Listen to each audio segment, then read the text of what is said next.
Halo semuanya, bertemu kembali bersama saya.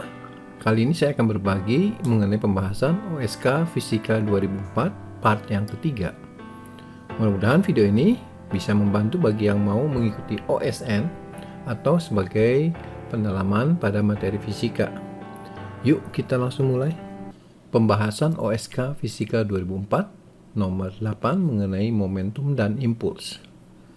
Benda yang masanya 1 kg bergerak dengan energi kinetik 4 Joule. Maka besar momentum benda adalah sekian kilogram meter per detik. Ya, ini soalnya cukup mudah. Di sini kita akan mencari momentum. Masanya sudah tahu, berarti kita harus cari kecepatan. Nah, kecepatan dari energi kinetik. Baik, kita mulai saja. Mulai dengan persamaan energi kinetik ya, setengah mv kuadrat. Kita substitusikan energi kinetik yang 4 Joule, masanya 1 kilo ya, setengah kali 1 V kuadrat. Jadi V kuadratnya sama dengan 8 ya. Dan V-nya adalah akar 8 atau 2 akar 2 meter per second. Sehingga momentumnya kita gunakan lagi rumus momentum, massa kali kecepatan. Massanya 1 kilo dan kecepatannya 2 akar 2. Sehingga besar momentumnya adalah 2 akar 2 kilogram kali meter per detik. Jadi jawaban untuk soal ini adalah yang C.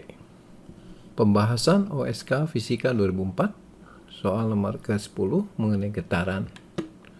Sebuah partikel bergerak harmonik sederhana dengan amplitudo A. Saat simpangannya setengah amplitudo, maka nilai perbandingan kecepatannya dan kecepatan maksimumnya adalah. Oke, untuk ini penyelesaiannya banyak caranya, tapi saya pilih menggunakan langsung persamaan energi ya. Kita tahu bahwa energi kekal, jadi energi kinetik tambah energi potensial ketika benda bergetar itu selalu konstan ya, yang nilainya sama dengan energi mekanik. Nah sekarang kalau kita jabarkan ya, energi kinetik adalah setengah mv kuadrat, kemudian energi potensial setengah kx kuadrat, dan energi mekaniknya adalah setengah Ka kuadrat. Di sini ada simpangan setengah amplitudo, kita akan coba isikan ke sini. Namun sebelumnya kita akan kalikan 2 persamaannya, kemudian kita masukkan X-nya ya. Oke, jadi berikut ya, dikali 2 mv kuadrat K. Nah ini X-nya kita isi setengah A ya. Dikuadratkan sama dengan Ka kuadrat. Nah dari sini kita akan cari mv kuadrat ya. Ini seperempat Ka kuadrat, ini Ka kuadrat. Maka bisa kita gabungkan nih. Ka kuadratnya, Ka kuadrat dikurangi seperempat Ka kuadrat jadi 3/4 Ka kuadrat. Nah saya pecah menjadi 3/4 itu adalah 3/2 kali setengah Ka kuadrat. Ini setengah Ka kuadratnya kita kurungkan karena ini adalah bentuk energi mekanik ya, atau energi potensial maksimum atau energi kinetik maksimum. Nah tampaknya di sini saya akan rubah menjadi energi kinetik maksimum ya. Jadi yang ruas kiri tetap, yang ruas kanan 3/2 ini setengah Ka kuadrat saya bisa gantikan langsung dengan setengah mvm kuadrat. Ini adalah energi kinetik maksimum. Dan di sini ada m-nya, bisa coret. Maka kita bisa membuat perbandingan antara V dan Vm ya. Kita bawa ke ruas kiri Vm kuadratnya 3/2 kali setengah 3/4. Ruas kirinya adalah V kuadrat per Vm kuadrat. Nah kita bagi aja atau diakarkan ya maksudnya. Jadi kalau diakarkan, ini akar dari 3/4 ya, setengah akar 3. Sehingga untuk soal ini, jawaban yang benar adalah jawaban yang E. Pembahasan OSK Fisika 2004 nomor 11 mengenai dinamika gerak. Sebuah balok 2 kg mula-mula diam, terletak di atas bidang datar licin. Kemudian didorong dengan sebuah gaya konstan mendatar sebesar F1 10 Newton. Setelah 2 detik, gaya lain F2 10 Newton dikerjakan pada benda tersebut dengan arah yang berlawanan dengan F1. Besar perpindahan benda setelah 3 detik. Ya, saya coba gambarkan dulu keadaannya. Di sini ada benda sedang diam di atas lantai licin dan didorong oleh F1. Maka benda akan dipercepat ya. Setelah waktu T1 ya, ada pengaruh gaya lain diberikan pada benda ini, yaitu F2, arahnya berlawanan, besarnya sama dengan F1. maka nanti akan ada perubahan gerak di sini ya. Atau kalau besarnya sama berarti nanti resultan gayanya 0, maka di akhir detik kedua ini benda akan bergerak selama 1 detik dengan gerak lurus beraturan. Ya, jadi nanti akan sampai di sini 1 detik dari sini ke sini ya. Nah, dari sini kita minta menghitung jaraknya. Jadi ini jaraknya ya, saya sebut S1 untuk 2 detik pertama dan 1 detik terakhir adalah S2.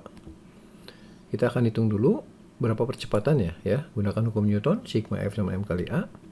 Sigma F-nya selama 2 detik pertama ya, itu adalah 10 Newton ke kanan ya. Masanya ya 2 kilo. Berarti kita bisa menentukan nilai A1-nya ya, 10 sama dengan 2A1. Atau A1-nya adalah 5 meter per second kuadrat. Ini adalah percepatan selama 2 detik pertama. Untuk 1 detik terakhir GLB ya, karena sigma F-nya 0 di sini. Berarti kita perlu kecepatan akhir di periode pertama ini. Jadi kita gunakan rumus GLBB ya, V sama V0 tambah AT, V0-nya 0, A-nya 5 dan T-nya 2 detik. Kita isi T-nya 2 detik. Jadi kecepatan akhirnya di detik kedua adalah 10 meter per second. Nah, dari sini kita bisa hitung berapa jarak S1 dan S2 langsung ya. Jadi untuk menghitung jarak kita gunakan rumus GLBB. S sama dengan kecepatan awal tambah kecepatan akhir dibagi 2 kali T. V0-nya 0, V-nya 10, waktunya 2 detik ya. Jadi S1 adalah 10 meter. Nah, S2 itu adalah V kali T ya kan, GLB tadi. V-nya adalah yang ini, 10 yang ini. Jadi 10 kali 1 detik sama dengan 10 meter. Sehingga total S1 dan S2-nya 10 tambah 10 atau sama dengan 20 meter. Sehingga jawaban untuk soal ini adalah yang B ya, yang ini. Pembahasan OSK Fisika 2004 nomor 12 mengenai dinamika partikel. Perhatikan gambar di bawah ini. Jadi ada sebuah sistem seperti ini. A diletakkan di atas B, kemudian ada benda C digantung dihubungkan tali ke B, B dihubungkan tali ke A seperti ini. Ini di bawah pengaruh percepatan gravitasi G ke bawah. Massa A 2 kilo, massa B 3 kilo, dan massa C 10 kilo. Koefisien gesekan antar balok A dan B 0,3. Jika gesekan antara B dan lantai dan katrol diabaikan, maka besarnya tegangan tali T2 adalah untuk menghitung tegangan tali, kita harus tahu dulu percepatan yang dialami oleh benda ini. Kita amati kira-kira gerakannya seperti ini. Jadi ini ketika dilepaskan itu pasti bergerak karena ada gaya berat ya, terutama WC di sini. Jadi kalau saya gambar, WC inilah gaya menggerakkan benda ini. Jadi nanti benda C itu akan turun ke bawah ya. Sementara benda B akan bergerak ke kanan, benda A akan bergerak ke kiri. Benda B dan benda C itu percepatannya sama karena dihubungkan oleh tali ini ya. Demikian juga benda A, besar percepatannya akan sama dengan benda B karena dihubungkan oleh tali ini. Karena tali tidak kendur ya. Jadi di sini tidak ada gerak rotasi, jadi kita akan gunakan gerak translasi saja. Untuk itu saya akan buat free body dulu ya, seperti ini. Jadi saya akan mengamati benda seperti ini. Saya gambar ulang supaya memperjelas. Jadi inilah free body-nya.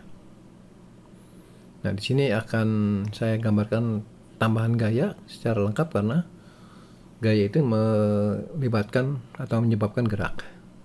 Ada gaya yang belum saya gambar di sini yang perlu ya. Untuk gaya berat ini dengan gaya normalnya tidak usah ya. Di B maksudnya karena licin, tapi kita perlukan di A. Jadi akan ada gaya perlawanan, yaitu gaya gesek ya antara A dan B ini. Kalau saya gambarkan gaya geseknya timbul di sini. Ini melawan gerak ini ya. Kemudian di A juga akan ada gaya gesek ya, arahnya berlawanan dengan FBA. Saya sebut FAB. Tapi besarnya sama ini. Ini adalah pasangan aksi reaksinya. Nah, kita akan hitung dulu besar gaya geseknya. F sama dengan mu kali N. Saya hitung pakai yang ini ya.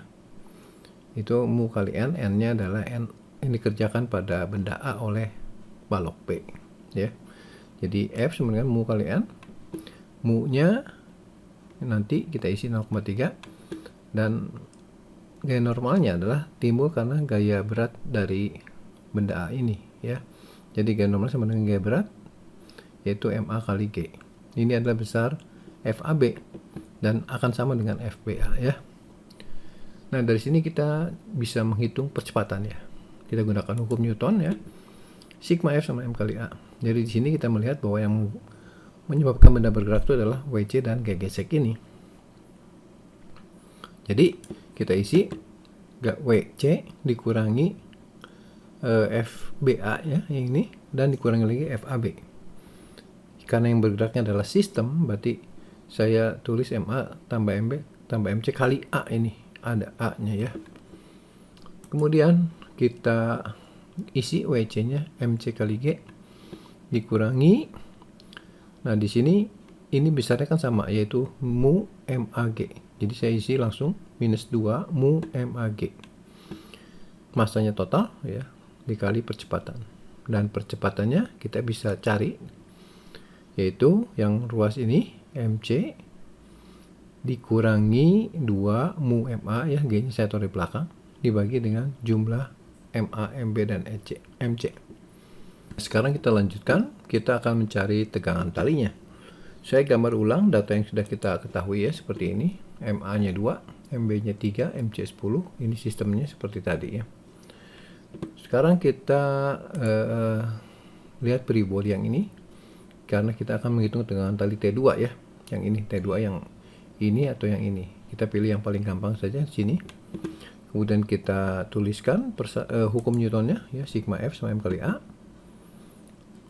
Berarti gaya yang menggerakkannya adalah WC ke bawah dan ditahan oleh T2 ini sama dengan MC kali A. Nah, kita substitusikan A-nya ya. Jadi T2 sama dengan ini WC itu kan MCG ya, dikurangi dengan MCA ya. Atau MC-nya dikeluarin dikali dengan G min A. Kemudian A-nya kita substitusi yang tadi yang sudah kita dapatkan. MC min 2 mu MA per MA tambah MB tambah MC kali G. Nah, ini kita G-nya keluarkan. Kemudian MC-nya kita taruh di belakang juga. Kemudian ini kan jadi 1. Sama kapan nyebut, berarti kita ganti dengan MA tambah MB tambah MC ya. Dikurang MC ditambah 2 mu MA ya. Dibagi MA tambah MB tambah MC. Nah, di sini kita bisa coret MC-nya ya. Kemudian MA-nya kita gabungkan. Sehingga kita punya persamaan yang lebih sederhana, T2 sama dengan 1 plus 2 mu kali MA tambah MB per MA tambah MB tambah MC kali dengan MCG ya. Setelah itu kita substitusikan angkanya 1 tambah 2, mu-nya 0,3, MA-nya 2, MB-nya 3, MC-nya 10, G10, 2 tambah 3 tambah 10. Maka kita dapatkan 620 per 15 Newton. Kalau kita bagi 620 bagi 15, kira-kira 41 lebih ya, yaitu 41,33. Demikianlah pembahasan OSK Fisika 2004 part yang ketiga ini. Nantikan video pembahasan selanjutnya untuk seri OSN Fisika. Jangan lupa ya untuk subscribe, share, komen, dan nyalakan notifikasinya juga supaya tidak ketinggalan untuk video terbaru lainnya. Sampai di sini, terima kasih.